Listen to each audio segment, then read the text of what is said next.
B itu isinya apa nih? Himpunan B itu. Event B itu apa aja?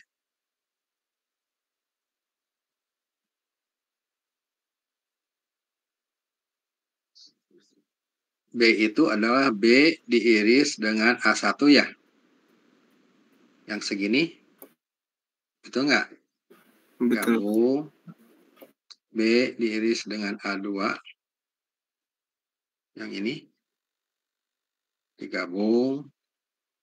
B iris A3. Yang ini. Oke. Nah, berarti kita bisa ngitung PB ya. Jadi peluang kejadian B, kan ini dengan ini kan saling lepas, nggak ada hubungannya ya. Artinya PB strip A1 ditambah PB strip iris A2 tambah PB iris A3.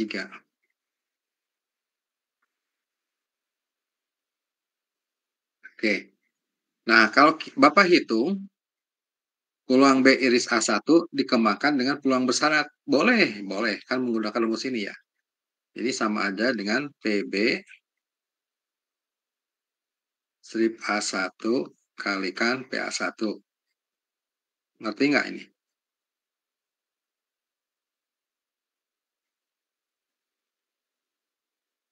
Bisa dipahami? Pakai rumus ini ya. Nah, kemudian PB iris A2 itu sama dengan PB strip A2 PA2. Terus nanti yang ketiga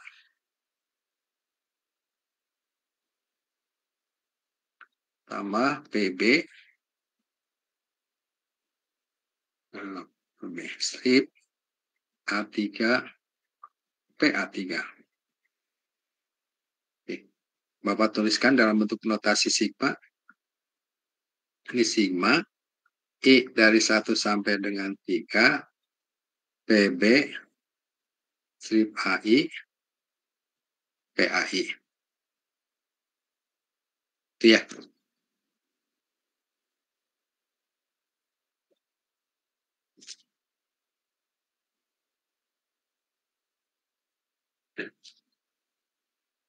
Renungkan dulu.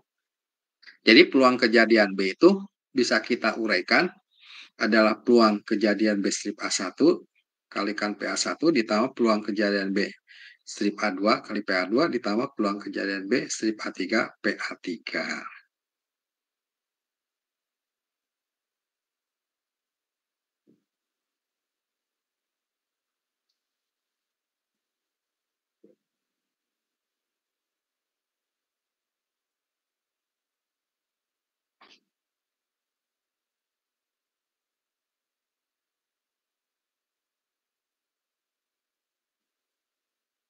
Nah, berikutnya kita akan mengantar ke rumus Bayes.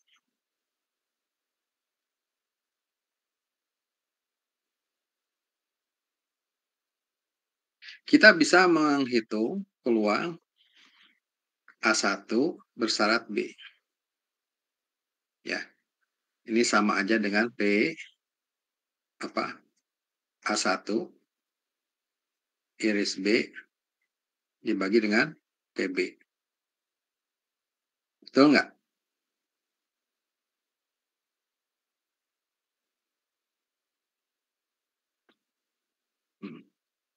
Betul, Pak.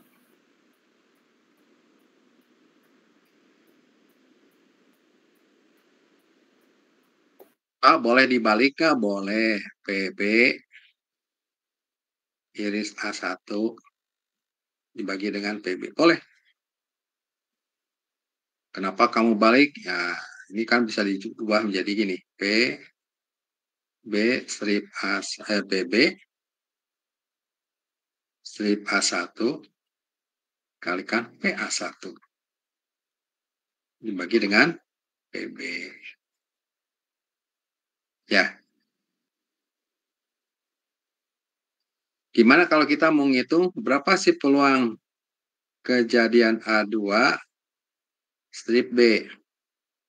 Ini sama dengan PA2 strip diiris B dibagi dengan PB. Terus Bapak balik P B iris A2 dibagi PB. Karena yang atasnya bisa dibuat kepanjangannya jadi gini, PB strip A2 PA2. Di bawah PB. Jadi kalau kita berapa sih kejadian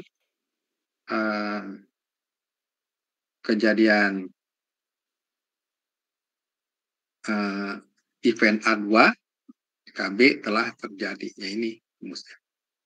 Nah, begitu juga kita juga bisa ngitung peluang kejadian A3 strip B ini sama dengan peluang A3 dan B dibagi dengan PB.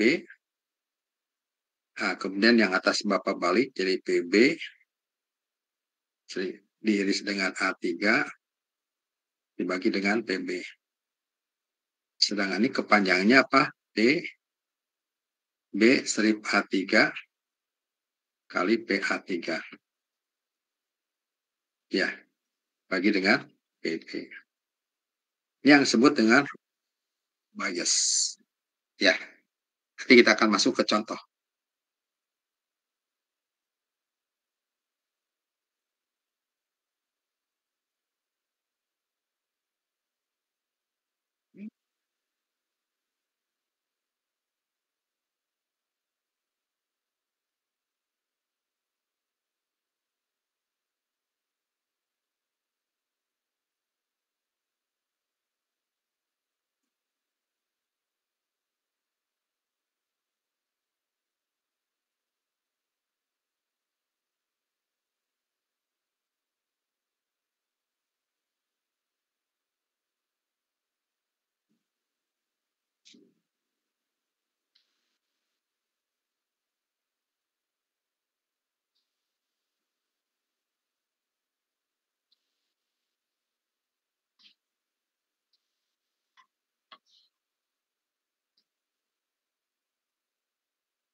Baca nggak soalnya?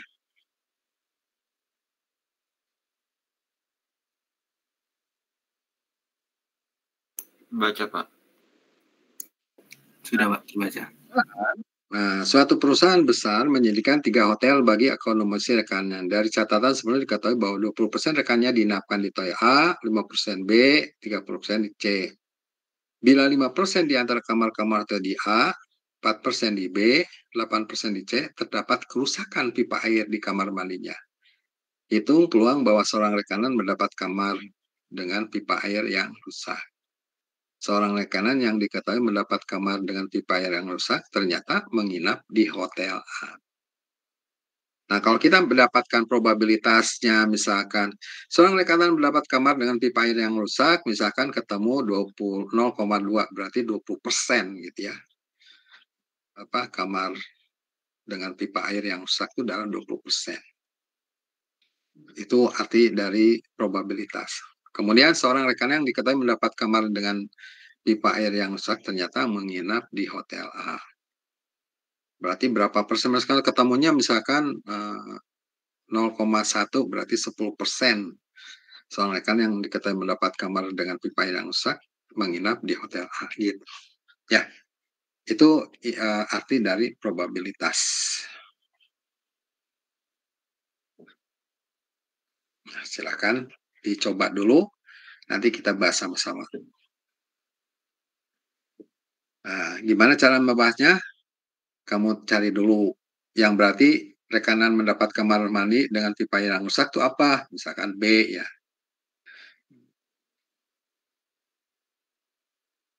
Nah, kalau menginap di hotel A, misalkan bisa A1, menginap di hotel B, A2 menginap di hotel C, berarti A3, gitu ya.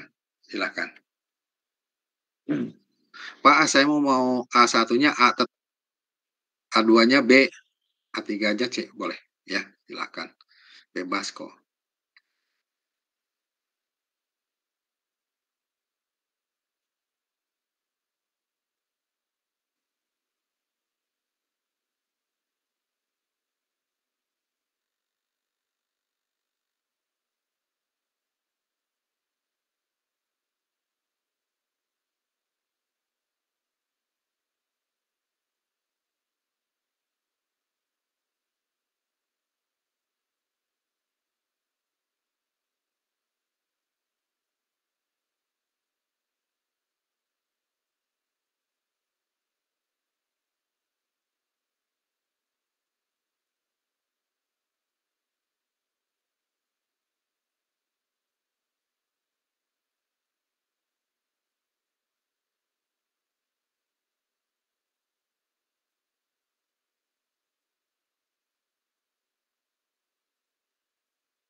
Oke, dapat nggak, Ahmad?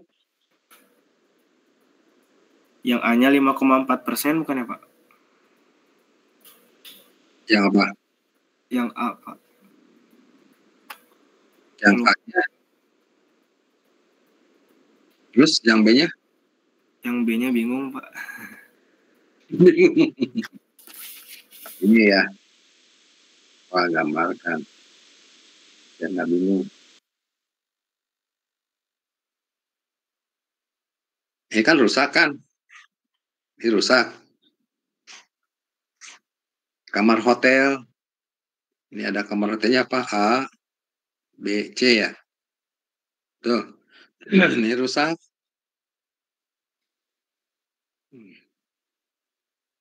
Kita perinci dulu. Peluang kejadian apa?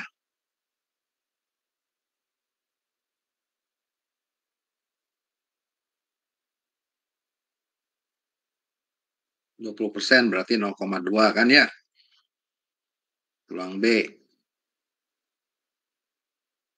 Peluang B berapa? 30% berarti 50. Peluang C. 50%. Iya. Peluang C. 30% 0,3 ya. Iya, Pak. Betul. Nah, bila 5% di antara kamar hotel, A 4%, B 6%, C terdapat kerusakan pipa air. Maksudnya apa nih?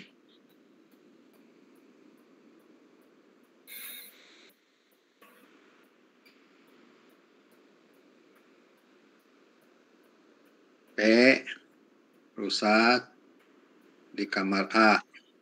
Iya. Ya, berapa? 0,05. Peluang rusak diketahui di kamar B. Berapa? 0,04. Peluang rusak diketahui di kamar C. 0,08 ya. Iya, Pak. Betul. Nah, yang dicari kan peluang rusaknya berapa? PR. Kan ada rumusnya tadi. PR. Kan PA. Kan itu ya? Iya, Pak. Betul. PR. B kalikan PB. Tambah PR. C kalikan PC ya. PR strip A apa? Strip A 0,05 kali 0,2 Iya, Pak. 0,04 kali 0,5 0,08 kali 0,3 ya. Iya, Pak. Ini berapa nih? 0,01 gini ya. Kalau ini 0,02 ya. Kan? Kalau yang ini 0, yang awalnya 0,01. Yang awal tadi. Ini berapa? 0,01 yang awal tadi. Itu nolnya lebih 1. Oh ya. Ini ya? Iya, Pak. Tuh. Jadi totalnya 0,054. Jadi sama dengan 5,4%. Ya, betul ya. Jadi 5,4% itu rusak gitu. Nah, sekarang yang akan kita cari adalah seorang rekan kita mendapat kamar dengan pipa yang rusak ternyata menginap di hotel A. Berarti ini sebetulnya ini PA strip R. Gitu ya? Iya, Pak. Apa ini? Ah, udah ada rumusnya kan? PA strip R. Nah, ini berarti tinggal di ini. PR strip A kali PA kan, dibagi PR yang rusak ya. PR strip A kan udah ada 0,05 kali PA, PA-nya adalah 0,2, PR-nya berapa? 0,054. Jadi sebenarnya yang dibagi adalah 0,01 bagi 0,054 gitu ya? Iya, Pak. Jadi berapa? Pakai kalkulator aja lah, 1 dibagi 5,4 log sabaraha. Jadi 18,5%, Pak. Oh, iya.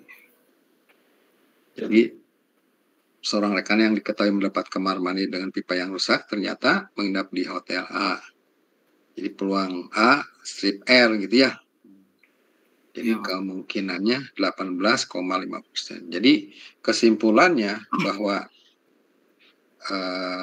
di hotel A dengan pipa yang rusak itu adalah 18,5%. Ya. Oke, bisa dipahami? Bisa, Pak. Silahkan direnungkan dulu. Kalau ada yang mau ditanyakan, silahkan. Sebelum kita lanjut ya.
Baik, kalau gitu kita lanjut.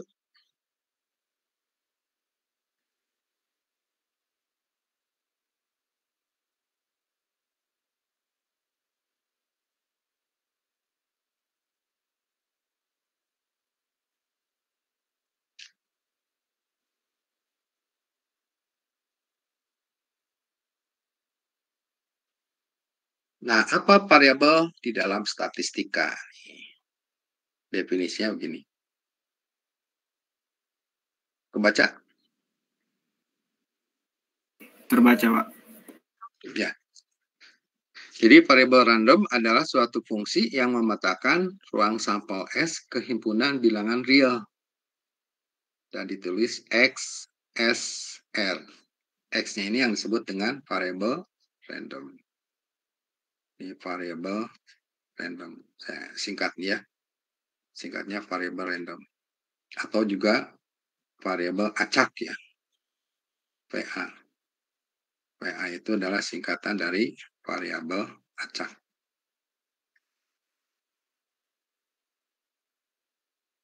Acak. Ya. Nah, situ ya. Jadi nanti domainnya adalah variabel acak ketika kita mau mendefinisikan fungsi ya di dalam statistik. Nah, jadi variabel acak itu adalah suatu fungsi yang memetakan semua ruang sampel S ke himpunan bilangan real. Contoh ya, contoh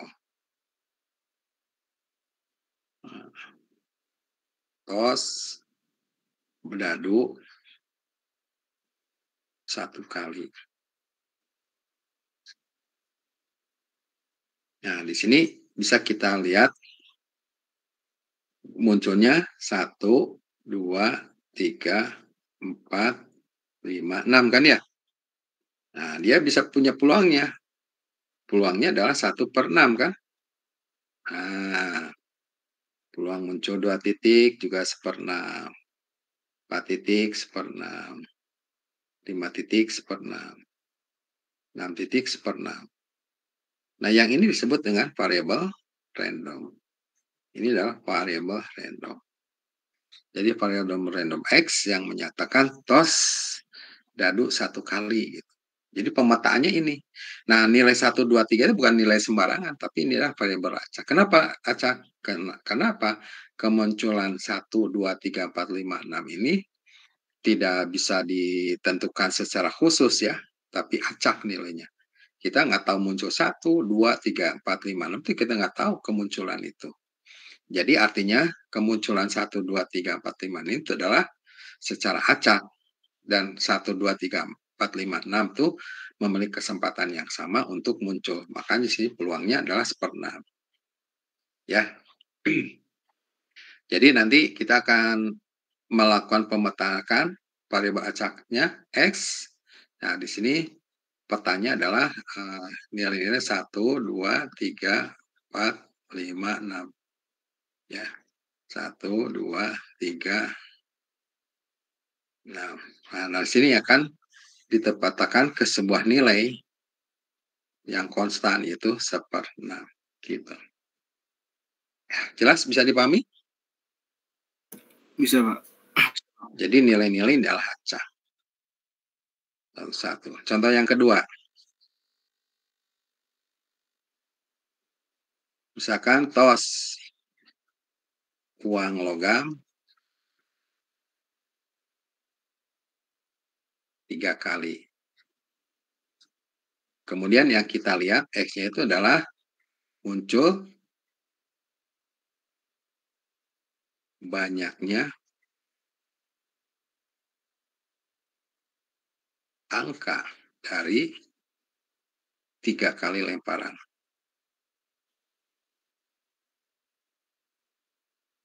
Maka nilai-nilai X itu apa aja di sini?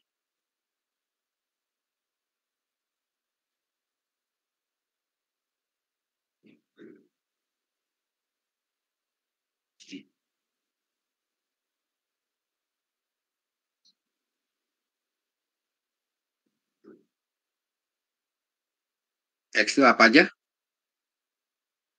Bisa 0 angka, Jadi gambar semua kan? Iya. Bisa 2, bisa 3. Dan X yang kita definisikan ini adalah variabel random atau variabel acak. Jelas? Jadi kita mendapatkan sebuah nilai 0, 1, 2, 3 itu adalah bukan bilangan yang sembarangan, tetapi bilangan yang kita dapatkan secara acak dari hasil pelemparan tos mata uang logam 3 kali. Jelas? Jelas, Pak. Ini saya nanti kesampingkan dulu tentang probabilitas. Tetapi kemunculan 1, 2, 3, 4, 5, 6 itu adalah kita dapatkan secara acak ya. Ini variabel acak. Nanti kita akan pendefinisian tentang probabilitasnya. Sekarang kita akan pendefinisian dari variabel acaknya. Bisa aja misalkan contoh yang ketiga, misalkan dari 5 komponen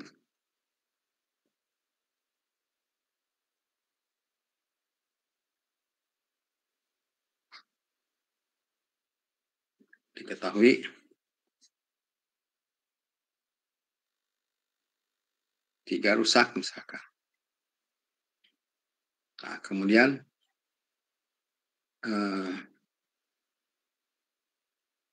dan dipilih acak 3 buah 3 komponen ya. Nah, kalau X menyatakan banyaknya komponen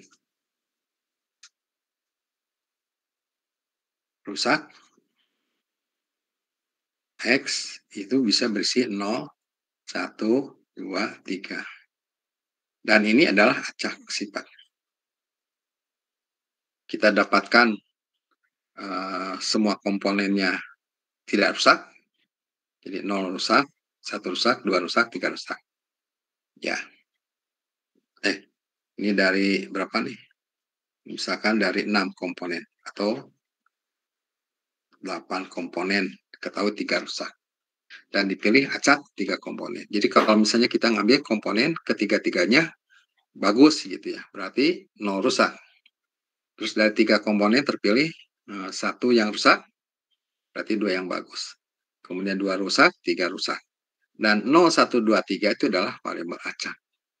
Karena kemunculan dari variabel ini adalah hasil dari suatu kejadian. Jelas? Jelas, Pak.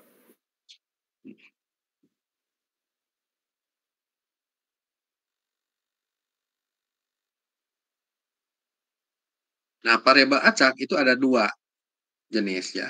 Ada yang diskrit, ada yang kontinu. Nanti kita jelaskan setelah kamu catat ini ya.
Baik, kita lanjut ya.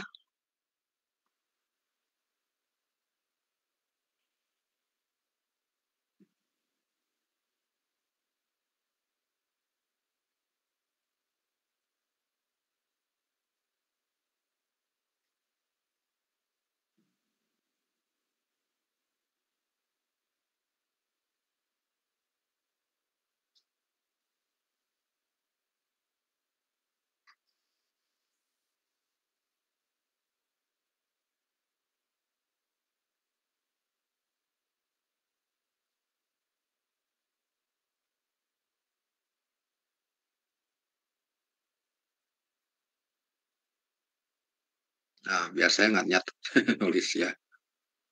Ini kelihatan? Kelihatan, Pak. Ya. Jadi nanti dalam ruang sampel ada ruang sampel discrete, ada ruang sampel continue ya. Jadi kalau ruang sampel discrete itu cirinya banyak titik sampel berhingga atau dapat dihitung. Sedangkan ruang sampel continue itu banyaknya ruang sampel tak berhingga, nggak bisa dihitung gitu ya. Gitu. Nah, tadi kalau yang kita bahas di atas itu adalah variabel random discrete, tos mata uang, kemudian tadi lagi tos dadu itu adalah discrete ya, banyaknya bisa dihitung. Nah, tapi kalau misalnya kita melakukan variabel continue itu apa sebetulnya contohnya? Contohnya kita bisa ambil yang continue itu adalah misalnya kita mau menentukan lamanya ya waktu untuk reaksi kimia itu continue. Ya, reaksi kimia itu kalau misalnya hitung jam bisa jam, ada detik kan, ada koma di situ.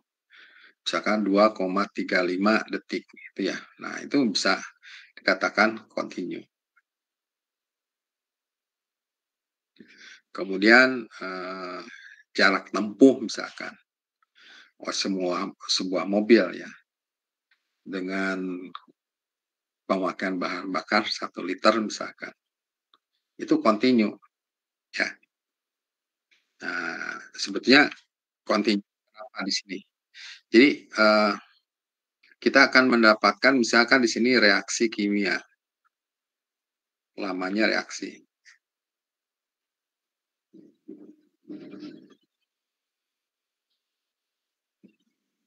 Katakanlah misalkan lamanya reaksi terletak antara sebuah nilai antara 1 menit sampai dengan 5 menit gitu ya. Di satuannya menit.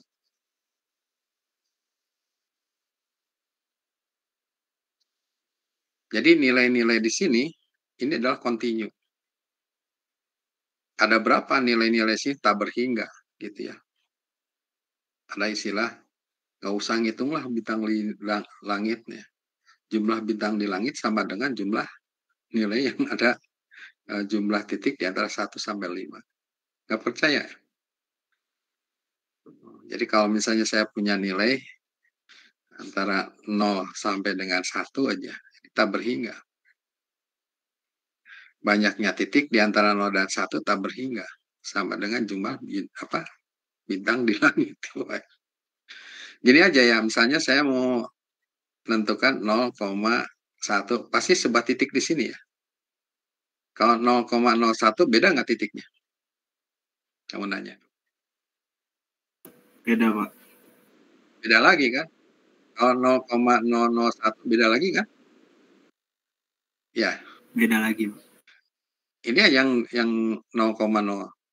Terus ambil lagi 0,001. Beda lagi. 0,0 sampai sampai Amerika misalkan di sininya 1. Udah beda lagi. Ya. Ini yang dekat dengan 0. Ya. Dekat 0,5 gitu. Bisa kita kembangkan lagi. Jadi ini yang disebut dengan variabel continue. Jadi lama reaksi. Jadi kalau misalnya lama X yang menyatakan bilangan yang di sini, kenapa disebut acak? Karena ini adalah hasil pengukuran ya. Dan pengukuran itu kan kita tidak bisa prediksi. Ketika kita melakukan reaksi, oh dapatnya sekian menit, nggak tahu kan gitu ya. Sekian menit nggak bisa diprediksi. Yang penting nilai di antara 1 menit sampai 5 menit. Atau misalnya banyaknya jarak yang ditempuh